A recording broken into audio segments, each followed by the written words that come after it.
জয় শ্রীকৃষ্ণ। রাধে রাধে। উপস্থিত আমার সমস্ত হরিভক্ত কৃষ্ণভক্ত বাবা মায়েদের রাতুল চরণে জানাই ভক্তিপূর্ণ প্রণাম। তো আজ আমি আপনাদের সম্মুখে শ্রীমদ্ ভগবদ গীতার দ্বাদশ অধ্যায় অর্থাৎ ভক্তিযোগ থেকে 13 নং শ্লোক থেকে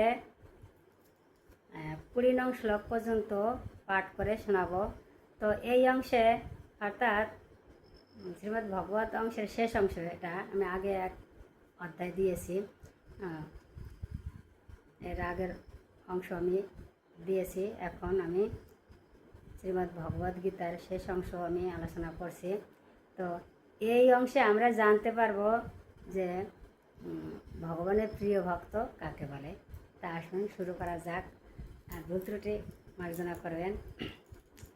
13 এবং 14 নং শ্লোকে ভগবান শ্রীকৃষ্ণ বলেছেন, যিনি সমস্ত জীবের প্রতি দেশশূন্য, বন্ধুভাবাপূর্ণ, কৃপালু, মমত্ব বুদ্ধিশূন্য, নিরহংকার, সুখে দুঃখে সমভাবাপন্ন, ক্ষমাশীল, সর্বদা সন্তুষ্ট, সর্বদা ভক্তিযোগ যুক্ত, সংযত স্বভাব, দৃঢ় সংকল্পযুক্ত এবং যার মন ও বুদ্ধি সর্বদা আমাতে অর্পিত, তিনি আমার প্রিয় ভক্ত।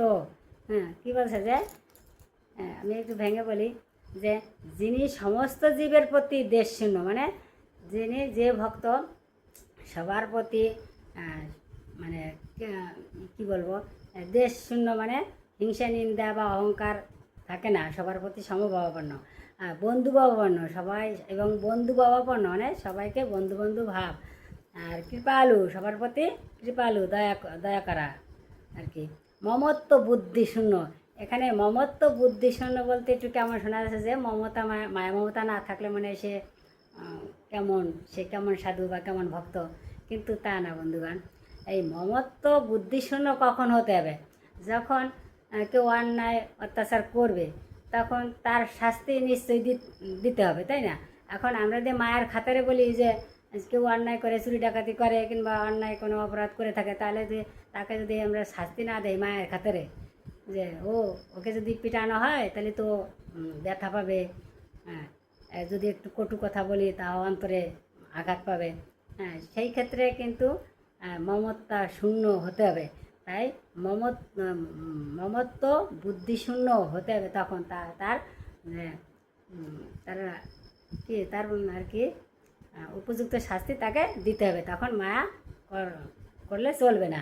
তারপরে কি বলছে, নিরহংকার, তার মানে তার কোনো অহংকার থাকবে না, সুখে দুঃখে সমভাবাপন্ন, সুখ আসলেও কোনো যেমন লাগবে, দুঃখ তেমন মানে সমান, ক্ষমাশীল, সর্বদা সন্তুষ্ট, সর্বদা ভক্তিযোগ যুক্ত, সংযত স্বভাব, মানে কী বলছে, ক্ষমাশীল, সবাইকে ক্ষমা করে, তার সর্বদা সন্তুষ্ট, সবসময় সন্তুষ্ট থাকেন, তার সর্বদা ভক্তিযোগ যুক্ত, মানে ভগবানের প্রতি ভক্তিযুক্ত হয়ে ভগবানের সেবায় রত থাকে, সংযত স্বভাব, মানে সংযত স্বভাব মানে মানে মন ইন্দ্রিয় সংযম করে মানে সঠিক কর্ম করা বা সৎকর্ম করা, এগুলো। দৃঢ় সংকল্পযুক্ত, মানে যেটা করবে সেটা করবেই, কিন্তু সৎ সংকল্প করতে হবে, যে আমি এটা করবই, সেই ধরনের, মাছ মাংস খাবো না তো খাবো না ইত্যাদি আর কি, ভালো ভালো সংকল্প নিতে হবে। এবং যার মন ও বুদ্ধি সর্বদা আমাতে অর্পিত, মানে যে ভক্ত তার মন প্রাণ বুদ্ধি সবসময় আমার চরণে অর্পণ করে, তিনিই আমার প্রিয় ভক্ত। হরে কৃষ্ণ বল। তারপরে কি বলছে, 15 নং শ্লোকে বলেছেন, যার থেকে কেউ উদ্বেগ প্রাপ্ত হয় না, যিনি একান্ত, যিনি কারো দ্বারা উদ্বেগ প্রাপ্ত হন না, এবং যিনি হর্ষ, ক্রোধ, ভয় ও উদ্বেগ থেকে মুক্ত, তিনি আমার অত্যন্ত প্রিয়।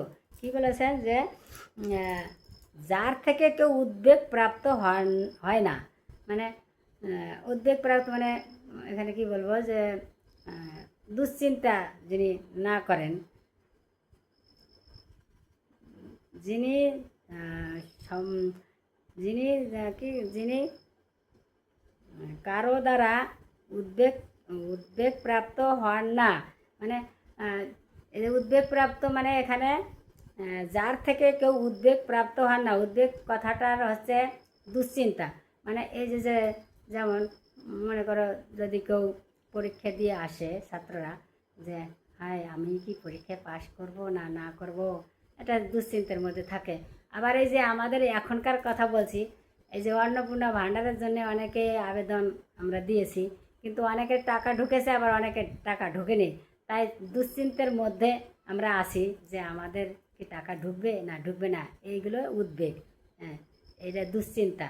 তাই তাই বলছে যিনি কারো দ্বারা উদ্বেগ প্রাপ্ত হন না এবং যিনি হর্ষ, ক্রোধ, ভয় ও উদ্বেগ থেকে মুক্ত, মানে দুশ্চিন্তা থেকে যিনি মুক্ত, ভয় ক্রোধ কিছুই যার থাকে না, যিনি উদ্বেগ থেকে মুক্ত, দুশ্চিন্তা থেকে মুক্ত, তিনি আমার অত্যন্ত প্রিয়।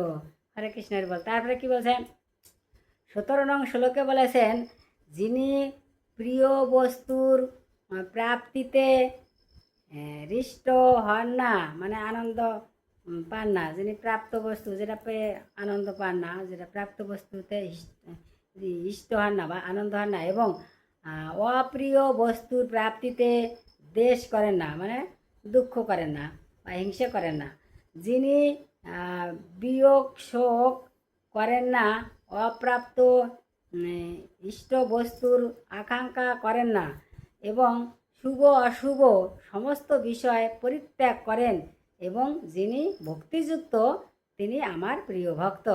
মানে কি বলছে, যিনি শুভ অশুভ সব কিছুকে সমান মনে করেন, এবং যদি কোনো বিয়োগ, কোনো কিছুর বিয়োগ বিয়োগ হলে মানে কেউ যদি মারা যায় কিংবা কোনো কিছু হারিয়ে যায়, নষ্ট হয়ে যায়, সেই বিয়োগের জন্য তিনি শোক করে না, এবং শুভ অশুভ সমস্ত বিষয় পরিত্যাগ করেন, তিনি আমার প্রিয় ভক্ত, সে কথা বলেছেন।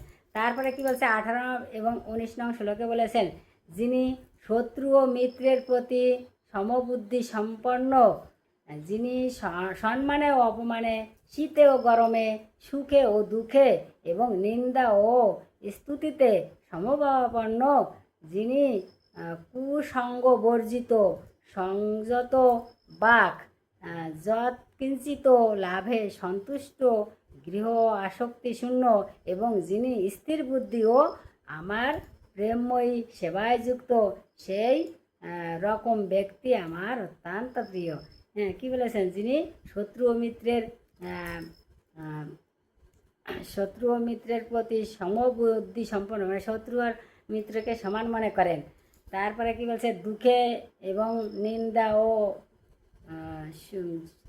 দুঃখে ও নিন্দা ও স্তুতিতে সমভাবাপন্ন, সুখ দুঃখ সমান মনে করেন, যিনি কুসঙ্গ বর্জিত, মানে খারাপ সঙ্গে তিনি মেশেন না, মানে সৎসঙ্গে সবসময় থাকেন, সংযত বাক মানে কথাবার্তা, বাক মানে কথাবার্তা বুঝে শুনে বলা, যে যে এমন একটা কথা বলবো যেন সে দুঃখ না পায়, যাতে আমাদের ভালো কথা বলতে হবে যাতে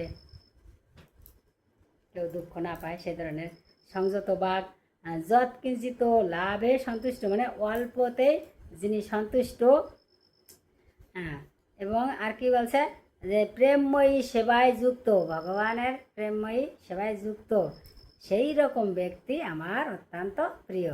হরে কৃষ্ণ হরি বল। তারপরে 20 নং, এটা আছে ভক্তিযোগের আর কি শেষ শ্লোক, 20 নং শ্লোক, যারা আমার দ্বারা কথিত এই ভক্তি যোগরূপ ধর্মামৃতের উপাসনা করেন, সেই সকল শ্রদ্ধাবান মতপরায়ণ ভক্তগণ আমার অত্যন্ত প্রিয়। কি বলছে যে এই যে যারা আমার দ্বারা কথিত এই ভক্তি যোগরূপ ধর্ম অমৃতের উপাসনা করেন, এই যে আমার দ্বারা মানে এই যে গীতাটাকে অর্জুনের কাছে তো ভগবান শ্রীকৃষ্ণ বলেছিলেন সেই কথা বলছে যে এই ধর্ম অমৃতের কথা যারা আহ, এই মানে মনোযোগ সহকারে শ্রবণ করেন বা উপাসনা করেন, সেই সকল শ্রদ্ধাবান মতপ্রয়ণ ভক্তগণ আমার অত্যন্ত প্রিয়। সে কথা বলছে যে ধর্ম অমৃতের উপাসনা, ধর্ম অমৃত মানে ধর্ম মানে এই যে অমৃতের সমান কথা ভগবানের যে শ্রীকৃষ্ণের যে বাণী এই ভগবদ গীতায় বলে গেছেন, এটা যারা ভক্তি সহকারে শ্রবণ করেন বা উপাসনা করেন তারাই আমার প্রিয় ভক্ত। হরে কৃষ্ণের বলে এখানে রাখছি, ভুল ত্রুটি মার্জনা করবেন। হ্যাঁ, হরে কৃষ্ণ।